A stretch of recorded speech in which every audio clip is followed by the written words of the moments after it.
I recently finished reading a book that I want to kind of spend some time and kind of go through with you guys called The 48 Laws of Power, written by the one and only Robert Greene, okay? The 48 Laws of Power is a very, very famous book. It's kind of a legendary book in terms of business, success, and strategy. Overall, Robert Greene does incredibly detailed case studies on various topics. I've read a book previously of his called The 33 Strategies of War, which essentially goes deep into essentially laws. Every chapter is a law of some kind that you need to know in order to kind of accomplish your goal.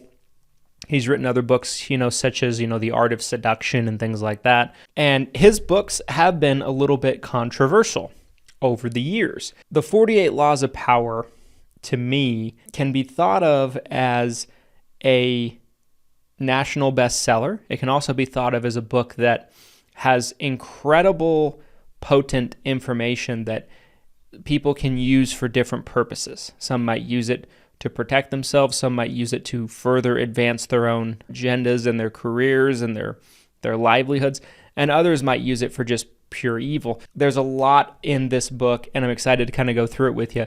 I am going to be going into 2024, a routine where every time I finish a book, we're going to do a review on it on the channel for you. We're going to kind of go through some different elements of the book, so I'm really excited to kind of share this book here with you of the 48 Laws of Power. Without further ado, let's jump in.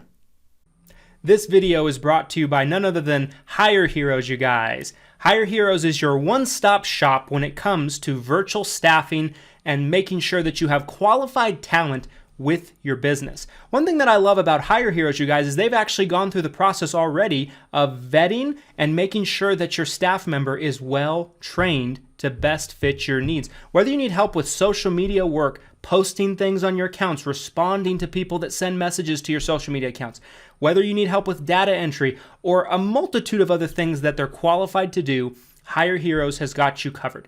If you're having trouble finding quality talent and number two, affording to be able to run payroll for that talent, Hire Heroes has got you covered with an affordable alternative to have a virtual assistant working for your business. There's a link down in the description of this video to where you can learn more about getting your own VA through Hire Heroes. I certainly recommend it. They're what we use in our business for all of our virtual assistant needs, and you will want to make sure that you check them out today. When I think about this book, the first person I actually think about, ironically, is the rapper 50 Cent.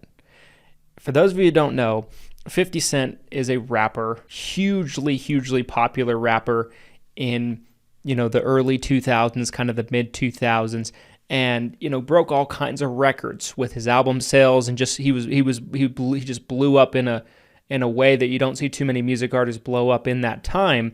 But prior to him getting really famous and really big, 50 Cent had a lot of enemies in, his neighborhoods and his streets with other rappers, things like that. And, he's kind of on the come up, he's kind of trying to make it as a rapper.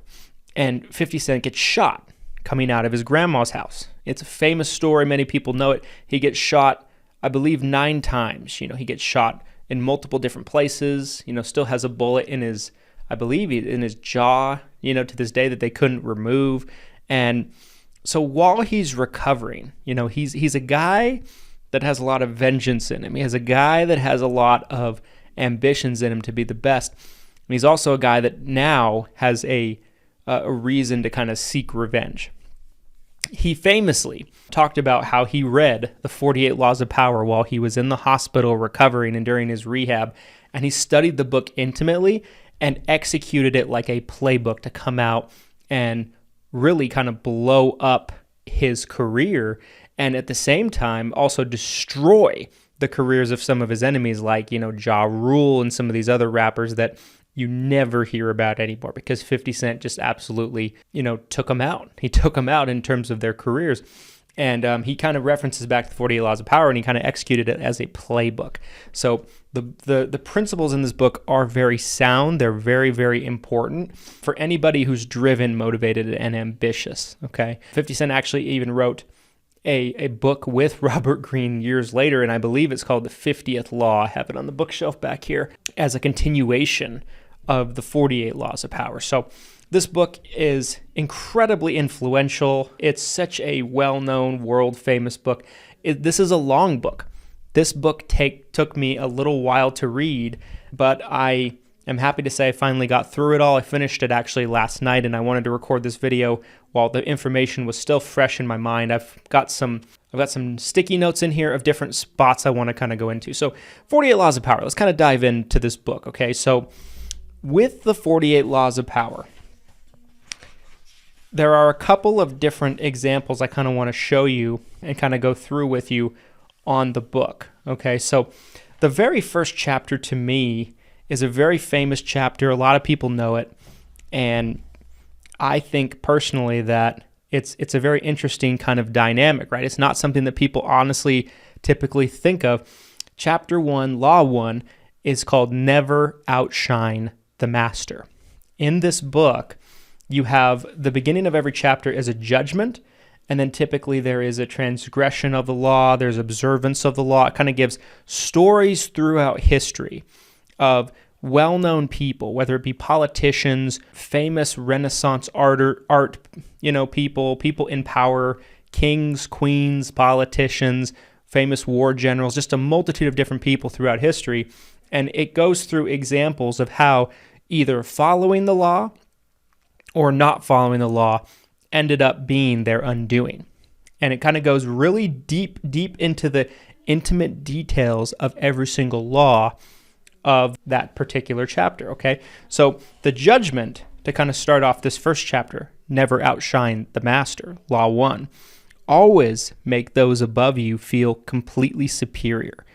In your desire to please and impress them, do not go too far in displaying your talents, or you might accomplish the opposite, inspire fear and insecurity.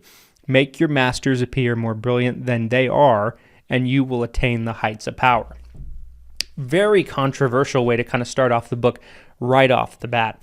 A lot of people kind of look at it like, well, let's say I have a boss, let's say I have a superior, let's say I have a mentor, somebody that I really want to impress. I want to be my all and do my best and kind of show them that I am valuable. I want to kind of gain their approval. But this first law kind of hints at the fact that that might not be the best thing for you to do oftentimes, because people have insecurities, and through their insecurities, they might even try to have you destroyed because they're afraid you might overthrow them. And there's a lot of examples in this, right? Like there's a lot of people out there that maybe you're working for a company and you have a good job and you have a boss. And maybe your boss isn't the person that owns the company. Maybe they're a manager. They're in management above you, right? But they're in charge of kind of overseeing you, and they're in charge of you. Well, if you are too talented, too good, too ambitious, they could potentially see you as a threat, and they could try to, find any excuse possible to get rid of you because they're afraid one day you might take their job and put them out on their butts, right? So it kind of goes through like, it's not saying you want to purposely be mediocre at anything, but you have to be very careful and tread lightly to not upset the quote-unquote master. The master could be a multitude of different people in your life. It could be anybody that has basically power or authority over you. And it kind of goes through examples of like, kings that had talented people killed because they thought that they would, strike a rebellion against them or anything like that. So an incredibly interesting chapter, and it kind of brings things at a new perspective that typically people wouldn't be thinking of. So under one of the spots in Law 1, under the keys to power, it mentions this: everyone has insecurities. When you show yourself in the world and display your talents, you naturally stir up all kinds of resentment, envy, and other manifestations of insecurity. This is to be expected. You cannot spend your life worrying about the petty feelings of others. With those above you, however, you must make a different approach. When it comes to power, outshining the master is perhaps the worst mistake of all. So it's one of those things where the book, the law is essentially warning you, don't make yourself appear as a threat. In our society today, we are, kind of in a situation where Everybody wants to show off on social media about how great their life is, how smart they are, their intellect, everything like that.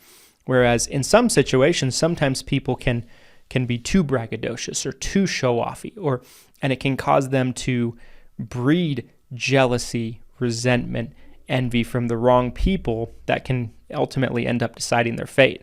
Some of the people that I know that have some of the biggest mouths, and at times myself included, I'm not saying I'm completely exempt of this, but it has caused them with powerful people in their lives that they probably rely on to fall out of favor with them. And it's kind of an interesting dynamic to kind of look at it from that perspective. There's another spot under this key to power for Law 1. It is a deadly but common misperception to believe that by displaying and vaunting your gifts and talents, you are winning the master's affection.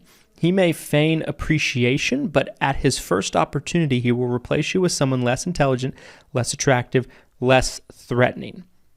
Just as Louis, old king at the time that they just finished telling a story about, replaced the sparkling Fouquet with the bland of Colbert. And as well as Louis, he will not admit the truth, but he will find an excuse to rid himself of your presence. First, you can inadvertently outshine a master simply by being yourself. There are masters who are more insecure than others. You may naturally outshine them by your charm and grace alone. So, definitely kind of an interesting perspective, right? And this book goes through countless example of examples in history where defying the law was their ultimate undoing. Maybe it was the destruction of their business. Maybe they ended up in jail. Maybe it ultimately ended up getting them killed as a result. The next chapter I kind of want to go through with you is Law 15. Crush your enemy totally. The judgment. All great leaders since Moses have known that a feared enemy must be crushed completely. Sometimes they have learned this the hard way. If one ember is left all right, no matter how dimly it smolders, a fire will eventually break out. More is lost through stopping halfway than through total annihilation. The enemy will recover and will seek revenge. Crush him not only in body but in spirit. This is the chapter that 50 Cent references the most when he was kind of going through the battles with his different rappers in the rap industry and his enemies and everything like that. And I mean, he was relentless. He did not stop. His job was, in his mind, to destroy completely. And he references that chapter on many rap songs and everything like that. It's true if you have an enemy. If you have an enemy, somebody who is trying to put you out of business, they're trying to destroy you in which way or another. If you find yourself in battle, whether it be verbally, whether it be whatever the case might be, you are better off to destroy them completely rather than leave them any kind of stroke of life left in, of course not physically. I mean, you're not literally trying to destroy somebody, but in that combat, in that battle, whatever it is, you have to win, and you cannot stop until you win is kind of the point of the chapter. Sometimes people think, well, I don't want power, I just want to be happy. I don't want this, I just want to be happy. But a lot of times, in order to kind of accomplish your goals and kind of all your aspirations in life, finding ways to morally, I would say, and not immorally, capture power as a result, help you kind of get to your goal one step at a time. It could be political power. Political power allows you to have friends in high places that you can help get things done easier than others. It could be power in your industry, power in business, which means you have great influence, great reach, great respect. Power, ultimately, at some point, is needed to reach a certain level of success. I feel like you cannot reach a certain level of success unless you ultimately, at some point, understand that I need to prioritize at least somewhat power. Okay, so this is kind of an interesting passage in the 15th law. Allow your enemies no options. Annihilate them, and their territory is yours to carve. The goal of power is to control your enemies completely, to make them obey your will. You cannot afford to go halfway. If they have no options, they will be forced to do your bidding. This law has applications far beyond the battlefield. Negotiation is a viper that will eat away at your victory. So give your enemies nothing to negotiate. No hope, no room to maneuver. They are crushed, and that is that. Realize this. In your struggle for power, you will stir up rivalries and create enemies. There is no way around this. There will be people you cannot win over. You will remain your enemies no matter what. But whatever wound you inflicted on them, deliberately or not, do not take their hatred personally. Just recognize that there is no possibility of peace between you, especially as long as you stay in power. If you let them stick around, they will seek revenge, and certainly as night follows day. To wait for them to show their cards is just as silly. As Empress Wu understood, by then it will be too late. Remember the lessons of history and the wisdoms of Moses and Mao. Never go halfway. So I think there's a lot of lessons to be learned in that, right? Like a good analogy for me in business is, let's say you have a troublesome person in your company, somebody that, has had chance after chance after chance, and you just decided it's not a good fit. We need to let them go. We need to fire them from the company. They might not be an enemy at that point, but they could very easily become an enemy, because if you try to let them go, and let's say they convince you to let them stay on, and you're like, all right, fine, I'll give you one more chance, they're going to have resentment because they know you want to get rid of them, right? And they might purposely try to sabotage the business, try to sabotage the company. There's so many real life world examples of, not finishing something that needs to be finished. And you can see it in war as well. Like when our United States government tracked down Osama bin Laden, for example, after many years of finding him, they just killed him right on the spot, because there is no good that can be accomplished from a person like that living and surviving, potentially escaping. Sometimes when you have somebody in the line of sight that's an enemy, you have to finish the job. And so it could be in a debate. You have to finish the job in the debate. You cannot just hold back because you're afraid of hurting their feelings. There comes real strength in that. And sometimes there are situations where you have to be a little tough, be a little ruthless at times to make sure that your own interests are protected. That's kind of what the chapter is saying. The next law I want to kind of go through is Law 25. Recreate yourself. I found this one personally very interesting. The judgment on this law. Do not accept the roles that society foists on you. Recreate yourself by forging a new identity, one that commands attention and never bores the audience. Be the master of your own image rather than letting others define it for you. Incorporate dramatic devices into your public gestures and actions. Your public will be enhanced and your character will seem larger than life. So this is kind of interesting because kind of the point of this chapter is, no matter how successful you become at something, if you always stay in that lane, in that box, and you never find different ways to reinvent yourself, doesn't mean you have to pick a new career, do something totally different, but you find ways to branch out, you find ways over time to reinvent yourself. It's how you become, even larger than life, right? You become even more successful. An example to this, to me, is like you think about a person like Will Smith. Will Smith's someone that's very easy to get beat up on these days because of everything going on with his family and his wife and the personal drama and everything like that. But if you can remember, think back to Will Smith. Will Smith started as a rapper. Will Smith started as the Fresh Prince. That was his rap name, right? And he ends up getting the role on the Fresh Prince of Bel-Air TV show, wildly successful. He's great on it, gets a few movies. He continuously reinvented himself over time until eventually he wasn't really making music anymore, and he was an A-list movie star, right? And he was more successful than ever. That wouldn't have come if he didn't reinvent himself over time, right? If he just stayed as a rapper, you wouldn't know him nearly as well as you do today, right? So there's value in finding ways to reinvent yourself, because sometimes if you don't and you're just doing the same old thing over and over and over and over, It can become stale and uninspiring for you, but in addition to that, it can become stale and uninspiring for the people that follow you. They can kind of just get tired of the same old, same old. Sometimes you have to reinvent yourself. And you see pretty much almost every great person in history has in some way found ways to reinvent themselves. The chapter continues, people who wear so this is a little bit interesting. The first step in the process of self-creation is self-conscious. Being aware of yourself as an actor and taking control of your appearance and emotions. The bad actor is the one who is always sincere. People who wear their hearts on their sleeves out in society are tiresome and embarrassing. Their sincerity notwithstanding, it is hard to take them seriously. Those who cry in public may temporarily elicit sympathy, but sympathy soon turns to scorn and irritation at their self-obsessiveness. They are crying to get attention. We feel, and a malicious part of us wants to deny them the satisfaction.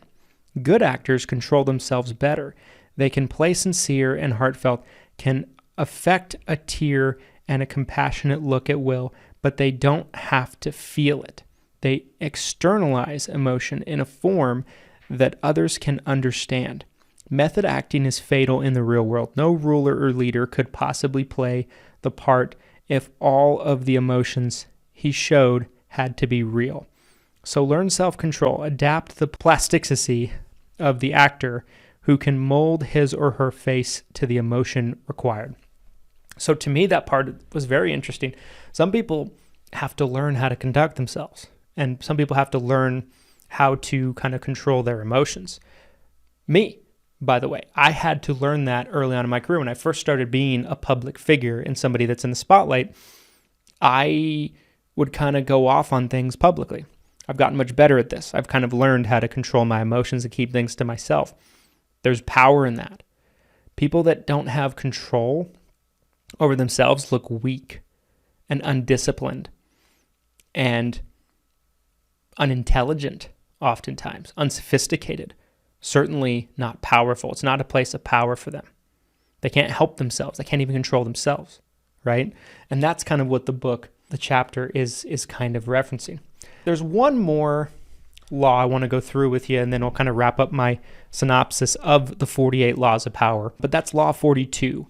Strike the shepherd, and the sheep will scatter. The judgment goes on to say, trouble can often be traced to a single strong individual, the stirrer, the arrogant underling, the poisoner of goodwill. If you allow such people room to operate, others will succumb to their influence. Do not wait for the troubles they cause to multiply. Do not try to negotiate with them. They are irredeemable. Neutralize their influence by isolating or banishing them. Strike at the source of the trouble, and the sheep will scatter. So this one's probably pretty obvious. This one is talking about when you have an organization, you have a company, whatever it is. If you have a bad egg, they can cause the rest of the good eggs to go bad as well. They're bad influence. So don't hesitate ever and get rid of them, basically, as quickly as you possibly can. So under the interpretation of this chapter, it goes on to say, within any group, trouble can most often be traced to a single source, the unhappy, chronically dissatisfied one who will always stir up dissension and infect the group with his or her ill ease. Before you know what hit you, the dissatisfaction spreads. Act before it becomes impossible to disentangle one strand of misery from another, or to see how long the whole thing started. First, recognize troublemakers by their overbearing presence or by their complaining nature. Once you spot them, do not try to reform them or appease them. That will only make things worse. Do not attack them, whether directly or indirectly, for they are poisonous in nature and will work underground to destroy you. Do as the Athenians did. Banish them before it's too late. Separate them from the group before they become the eye of the whirlpool. Do not give them time to stir up anxieties and sow discontent where none exists. Do not give them room to maneuver. Let one person suffer so that the rest can live in peace. That's a heavy passage there. Negativity and bad attitudes and bad mentalities spread. So like I'll use the reference of a company again. If you have one person that is negative, that is complaining all the time, that's talking, smack about everybody behind their back, or they're talking bad about the company, like this company sucks, they don't pay us enough, whatever the case might be, it is like a virus that spreads through your whole organization, and it can be detrimental. So instead of trying to reason with it, like you can't reason with a virus, you can't reason with, the unreasonable, you're better off just to cut it off like a diseased limb and let it go. It's kind of what this is saying. Guys, 48 Laws of Power, just a couple of couple of passages I kind of wanted to go through with you. 48 Laws of Power by Robert Greene. My overall thoughts on the book is it is a fantastic book. It's so detailed. It goes into so much detail on every single law. It's a long book. Like if you look at, the wording is smaller. It takes a while to get through this book. It's 430 pages. It's a long book. It took me some months to be able to completely read it and get through it. But if you are somebody that has an appetite for success and you have an appetite to see yourself, extremely far in life, this is certainly a book that I recommend to you. It's definitely an investment to read it, but it is very, very good. So I highly recommend it. If you guys would like to check out the book for yourselves, I actually will have an affiliate link to Amazon of the book in the description of this video. You're welcome to go check it out and order a copy for yourself. I highly recommend it. We're going to be trying to bring you 1 to 2 books a month of books that I'm personally reading after I finish them. And I'll give you book recommendations. I'll tell you books that I liked, maybe books that I didn't like, and we'll kind of talk about what lessons that the book teaches. I hope that you guys enjoy this type of content. You enjoyed this kind of video. If you did, the only way I'll know about it is if you smash the like button for the YouTube algorithm. Help me know that you like this type of content. Let me know if you've read this book. Let me know your thoughts on this video. Comment in the comment section of this video. Make sure to pick up your copy of the 48 Laws of Power. It's a great book. It's one for your library. And without further ado, guys, we'll see you next time. Thanks so much for watching. Here's to your success and your abundance. Thanks, guys.